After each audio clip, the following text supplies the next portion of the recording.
All right, welcome everyone. Today I have Pooja Kant Alfred with me as my guest for the Autism Awareness series of videos that I've been doing the entire month. I'm so glad to be talking to Pooja and having this conversation. She's a very good friend of mine, a mentor, and an EFT practitioner. So I want to introduce Pooja by reading her bio. Pooja Kant Alfred is a counseling psychologist and a certified EFT practitioner. She has over 14 years of experience in EFT and psychotherapy.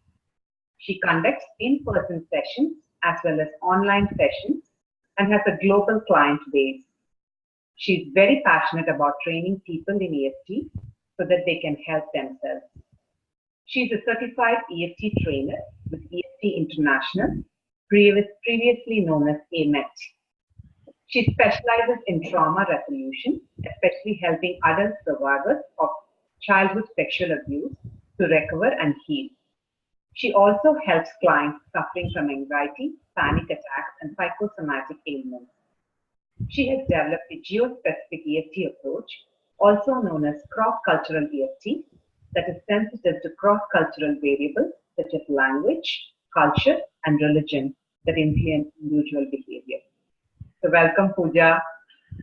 Thanks, Meenakshi. Thanks for the introduction, and it's lovely to talk to you. Having any conversation about EFT feels pretty good. Thank you, thank you. I know I'm super excited about going to have this conversation with you also, Pooja. Thank you so much for taking the time and sharing your knowledge with the audience. You're most welcome. I'm really pleased to be here. So my first question to you is, how can EFT be used for stress relief? Okay, yeah. So let me give you a personal example. I think that can really help.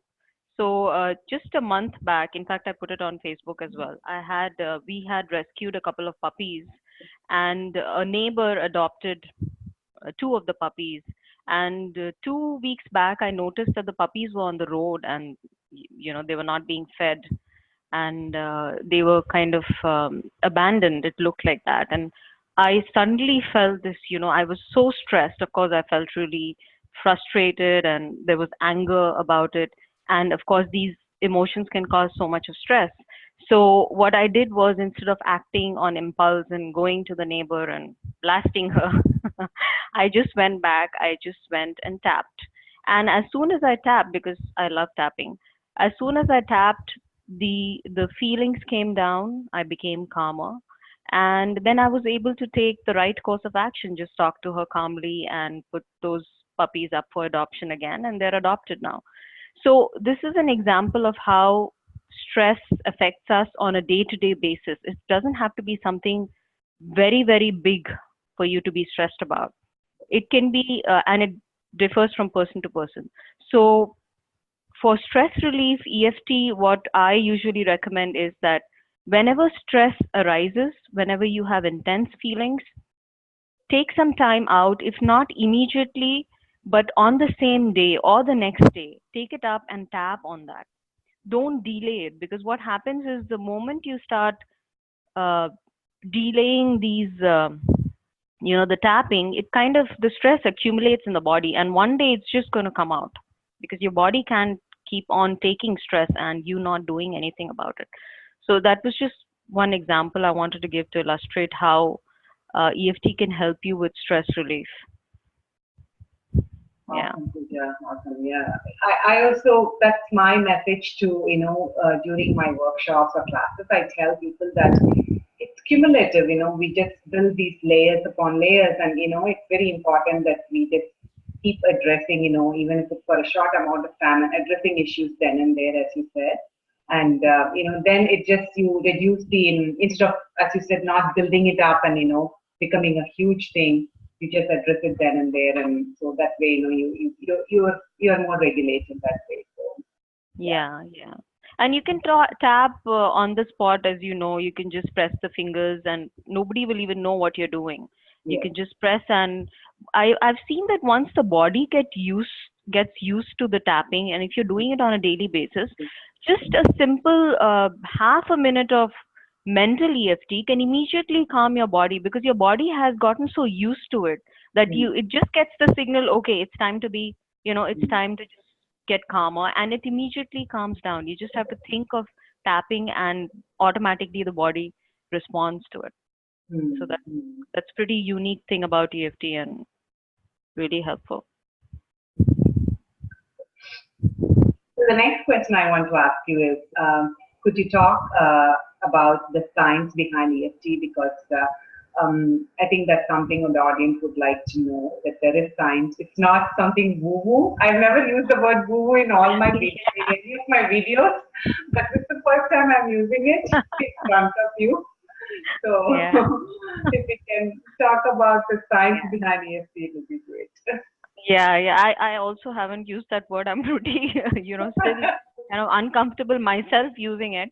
So there is a science behind EFT. So I usually think of EFT, and that's how it is. There are two specific parts to EFT. So the first one comes from traditional Chinese medicine, and it's based on the concept of qi, and it's been there for so many years and thousands of years, I think. And they've even recently discovered that there is something called a PVS. It's a primovascular system. It's a circulatory system that's a physical substrate for the acupuncture meridians. So they've even found evidence for that. So that gives more credence to the energy part of EFT. So that's one part of EFT where we say that we have these meridians in our body and they carry the energy, and whenever the energy flow is disrupted, then it can result in emotional or physical issues. So that explains the energy bit. And when we come to the second part of EFT, which is pretty huge, which is the psychology bit, the science bit, which has really fascinated me.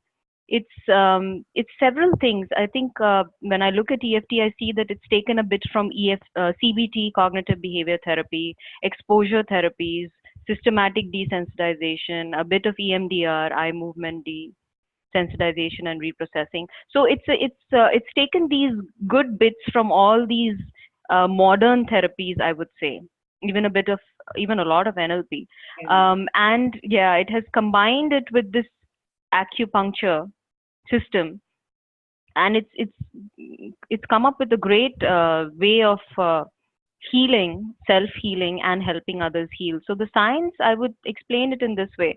So when we look at our brain, we have three important parts of the brain. So the first one is the reptilian brain, which is here at the bottom of the base of the head, and then you have the mammalian brain, and then you have the prefrontal cortex, which is the thinking brain.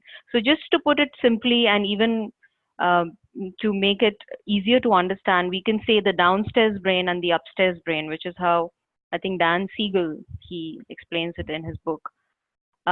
So the downstairs brain, it gets activated whenever there is stress, right? And we go into the survival response. We have the fight and flight response to something, and it can be a real or an imagined stress. It doesn't have to be something that's really threatening us. And what happens is the prefrontal cortex, the thinking brain, it goes offline. So we are not able to think. So, whenever we are in stress, the thinking gets really obscured. You get confused. You don't have clarity, and you act on impulse. So in EFT, what we are doing is, first we are asking the person, or if we are tapping on ourselves, to just think of something that upsets us, a kind of trigger. It could be a memory, it could even be a physical symptom, and what you feel about it. And the moment you think about that, your downstairs brain, the limbic system, the amygdala, that gets activated. So you experience that fear or whatever it is that was associated with that memory. You experience it again, you experience it in the body. And while you're doing that, you tap on these points, which sends deactivating signals to the amygdala. So you have two opposite things going on. One, you're triggered, and on the other hand, you're sending deactivating signals, which is bringing down the trigger response. Your body is calming down. And research shows that EFT even, brings about changes in the brain waves. So the brain waves that are associated with fear, they decrease, and the ones associated with relaxation, like the delta waves, they increase. So, and then it brings down the cortisol level, when you're tapping. So the first step is thinking of a trigger, tapping, sense deactivation signals, and you calm down. The next one is that when you're tapping, what also happens is that you no longer associate that memory with stress.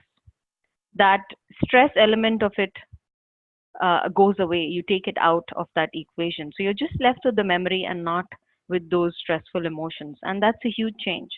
And the third thing is that it also brings about changes in the neural pathways.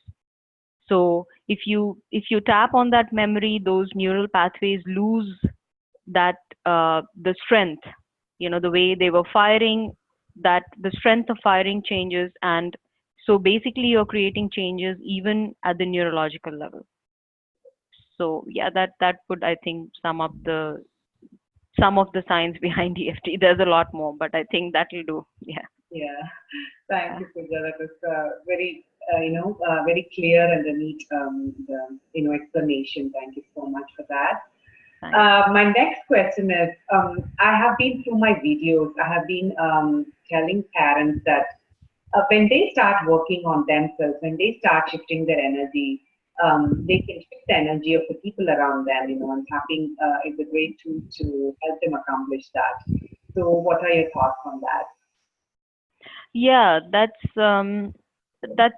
true, because if there are two ways to look at it. One is if we change our thoughts, our feelings, and our behavior changes, and when we come in contact with other people, they can notice that change in us, that there is that the energy vibe, when whatever we talk about the vibe, or when we meet someone, we feel that, oh, that person has a good vibe, this person doesn't have a good vibe, kind of a thing.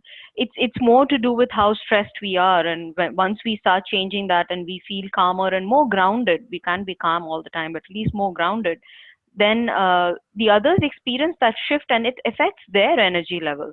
So that there is a direct, I would say, energy exchange when we are meeting, with people. And the other part is, which Bruce Lipton talks about, that's the biofield, that's the energy around us, also known as aura.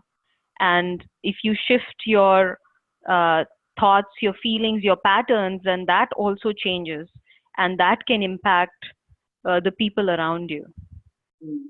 So I hope I answered your question, because I Yes, might have. yes, definitely. And the reason I'm so glad you used the term biofield.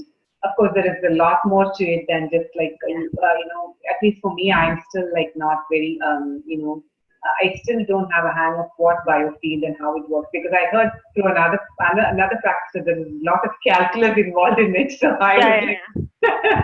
oh I my know God. I'm pretty bad in all of that. Yeah. Yeah. So yeah, but then in simple terms, that's so profound what you shared, because when shifting our energy, we can shift the energy of the people around us, especially with children who are on the autism spectrum. Yeah. Some of them have a very severe communication challenges. Some of them are nonverbal, and even with those children, I have worked in the school district as an aide with children on the spectrum. They can, the moment you walk into the room, they can sense the energy of that individual. They're very, very sensitive to energy. In fact, I would say, like, they are much more sensitive and very cognizant of what is going on internally with us, and it's so hard for them. They're like a sponge; they can absorb it immediately. So that's why I used to tap before I would go to work, and with some of the challenging, more challenging issues. So, and it has always helped. It has always helped, and they can sense that there is something different about this person. Once you are more grounded, as you rightly said, you cannot be calm all the time, but we can definitely use EFT to, regulate ourselves, keep ourselves Yeah. regulated. Yeah. So that's great, Meenakshi, what you said, that you tap on yourselves and yourself, and that part that children are like sponges. That's Yes, true. yes. They do absorb the energy much more, and because it's so unfiltered, they don't have the filters in place, and they everything just seeps in. There is And no they filter also there. start to think that it's all about them when it's like, it's nothing is about them. It's something, Yeah, it's all going on with us. So, yeah, it's important. I realize that, I wish I had tapping when my kids were very, very young. But I think yeah, it's never too late. We can always go back and work on those memories and we can really, really, at least, reduce the emotional, the baggage, the burden. yeah, I truly feel that way now. yeah. Um, That's true. so, talking about so coming back to EFT, why do you think what makes EFT so unique when compared to all other modalities out there? Because there's so many healing modalities out there, and each modality has got its own unique way of healing people, bringing healing and resolution to people's problems. So, what do you think makes EFT so unique? Um, I think first thing is that it's relatively simpler than other techniques. Hmm. It's if you learn the mechanical EFT, just the structured approach that first do this, then do this, then do this, then anyone can tap. So it doesn't involve, at least the basic part doesn't involve too much of complexity. Of course, the art of delivery requires a lot more practice and experience, but I feel that anyone can start with EFT, very, which is great, because you cannot say the same for psychotherapy. I mean, Hmm. it's very tough to just sit and do CBT with yourself or an exposure therapy with yourself. But EFT that way is very unique. One, I think it's simple, it's easy to learn. It can be taught in a very structured manner, and I think the you do feel some shifts within a couple of rounds. It's like Hmm. an immediate feedback that you Hmm. receive from your Hmm. body. So uh, you're tapping, and after some time you feel calmer, and then you're like, wow, I did this, I have brought about this change in myself. So it's a very empowering technique in that sense, because you immediately get the feedback from your body. Hmm. And of Hmm. course you need to tap more, and need to dig deeper to tackle patterns and intense emotions, but that immediate feedback is available most of the times, even Hmm. with people who just have begun EFT, even with newbies.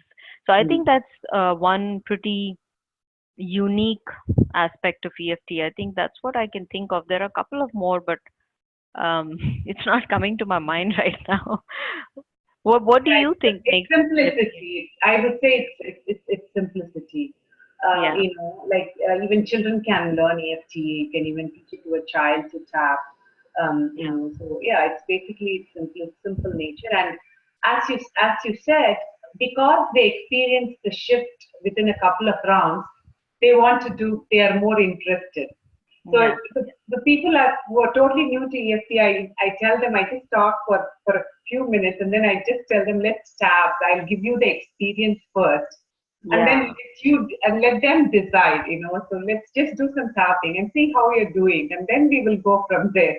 And yeah, then I think the shift that the body calming down, they're able to, I feel relaxed, I'm able to breathe yeah, better. So all those things, if they want, they become curious and they want to know more. And yeah, yeah, yeah, it's yeah, just simplicity, simple nature of EFT makes it yeah, unique, I think. yeah.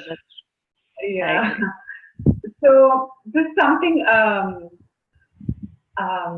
so how do you explain EFT? You kind of uh, spoke in detail about the science part of it, but if somebody is very logical and they're very skeptical about EFT, how do you, explain Yeah. EFT to people who are very, okay, logically, I want to understand this. Yeah, I've had my share of clients who've been very skeptical. And you can convert the people who are skeptics, but converting cynics is much more tougher, you know. But people who are skeptical, I usually take their experience and what is their background. So if they've had some kind of energy background, like let's say they're doing yoga, or they're doing tai chi, or they're doing something that involves energy, I kind of connect that and explain EFT. So I would stress on the energy part. with logical people, the science part works more. Mm, Um, and also, I mostly emphasize on the results that EFT can give them. mm, And again, like you said, just asking them to experience it and then form their own opinions. mm, Because mm, once they experience it, many a times they have the apex effect and they'll say that, oh, mm. it could be because of the books I read, or this training I attended, which is uh, and I can see it's because of the session that that change has come. So I will gently kind of tell them, okay, it could be because of something that we did. Why don't you think about it? So I kind of keep changing the explanation based on the person. And I Mm, do tell them that I was pretty skeptical about EFT initially. I'm a psychologist, so mm, I was very skeptical about it. I'm like, what is this thing? You're just tapping, and so I can understand where they're coming from. And I kind of also tell them a little bit about my experience with EFT. And I said, being a psychologist, I'm using EFT. You might as well give it a try. So I mm, kind of use that, in mm. my favor, and that helps. Good, good. Thanks for sharing that, Pooja. um, so, if someone is watching this interview and they're just getting started, they don't know much about EFT. So, what is a good place for them to get started with EFT?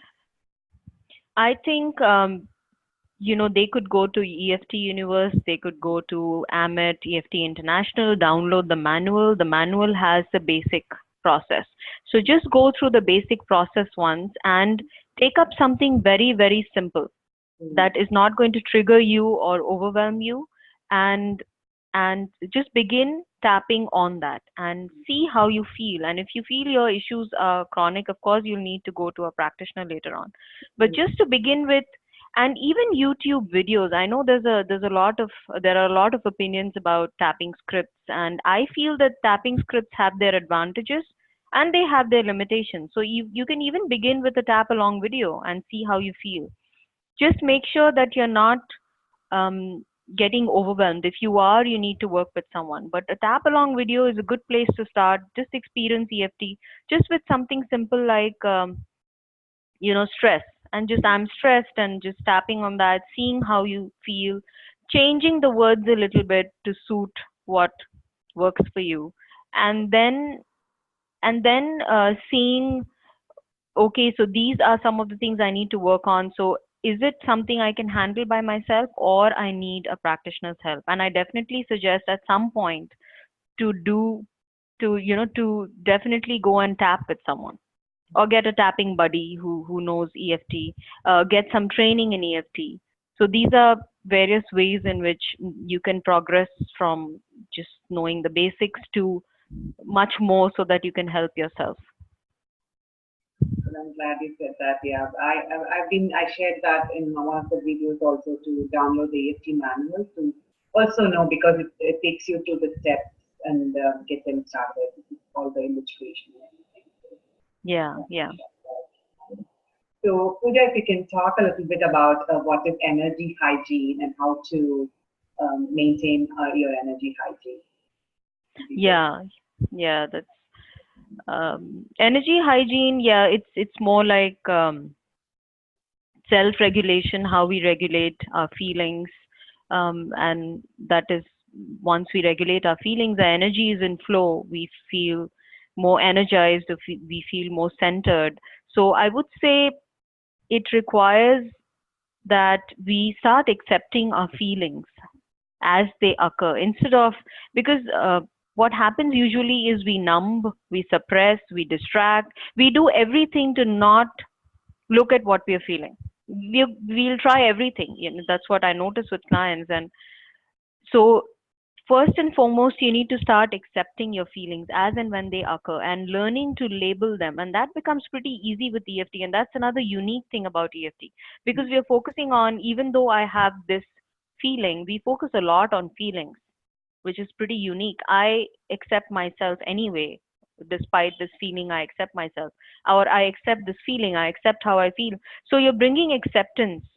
And the more you accept your feelings, the more you accept yourself, the more your energy is going to be in flowing freely. Your emotions are going to be flowing freely. They're not going to be stuck somewhere. You'll feel them and they'll go away. So uh, from that point of view, just accepting the feelings, accepting yourself can really help you with your self regulation. And once you're more aware of your feelings, you also become aware of others' feelings. So you become more compassionate towards others, and it also increases your emotional intelligence, Mm. right? So again, it comes back to just tapping frequently, at least 2 to 3 times a week, if not daily. Mm. I keep a journal. So Mm. what I do is I have this journal and I will write down if I'm going through a physical issue or some mental stress, I'm going to write it down and I'll tap on it and I'll make sure that I've covered it or I keep covering it if it's an ongoing thing. And I'll write down things or words or phrases that have worked for me. And I'll Mm. just go to that page and look at it again and I'll see, okay, where am I? What am I feeling right now? Is it different from what I was feeling? And then, or if I'm feeling the same, I'll work on that again. So Mm. keeping a journal can be really helpful with Mm. having a good, energy hygiene and regulating yourself. Right, that's awesome for them. It's such a useful and a simple tip that people can follow actually. Yeah. Definitely. Thank you so much for that. And the last question I want to ask is if you can share some ideas about surrogate tapping. I've done some videos also on surrogate tapping. How can parents, especially for children on the spectrum, because they're very sensitive. Some children have sensory regulation issues, so they're very sensitive to touch. So in those cases, I feel parents can tap on themselves, which can be very Yeah. helpful for the children also. So if we can share some tips, it would be great. Yeah, yeah, sure, sure. So first, definitely, if you're tapping for your child, it's best to first tap on yourself, clear your energy about that. What are you feeling about it? Are you feeling really down or hopeless or helpless that I'm not able to help my child or anything that is there related to your child? First, clear that. Once you are in a calmer space, in a clearer space, then only do the surrogate tapping on yourself. So one of the ways to do surrogate tapping is to say that, let's say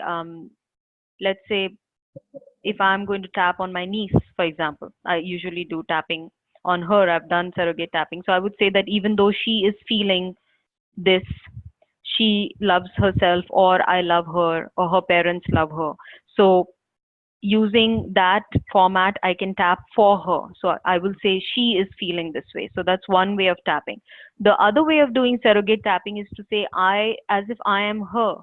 Mm. I'm my niece, and this is how I'm feeling. Mm. Uh, so I'm going to say, even though I am feeling this, I'm a wonderful kid, or I love myself, or something that I like doing. I like painting, or some of the creative stuff that your child likes doing. You can add that.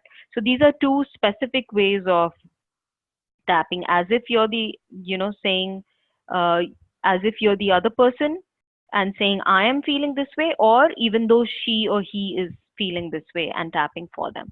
But it's very important towards the end to say a statement like, so I was tapping for my niece or for my son or my daughter, and now I'm coming back to myself. I'm grounding myself as the person I am, and taking your name and just kind of bringing that separation Mm. at the Mm. end of the session. What happens is when you're working with your children, um, it's difficult to know where your self ends and their self begins. So Mm. making that distinction, even when we work with clients, but especially with people who are close to us, children, for parents, making that distinction can be tough. So it's important to keep that distinction, that this is where my self ends and my child's self begins. So Mm. keeping that in mind, even during the surrogate tapping or general tapping, can really help.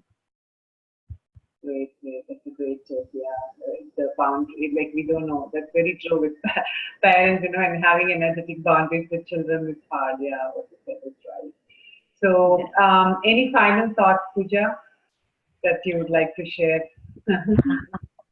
I will just say that for parents, self-care is really important, especially Mm. we are working, if you have kids who are on the spectrum, then self-care is so much important.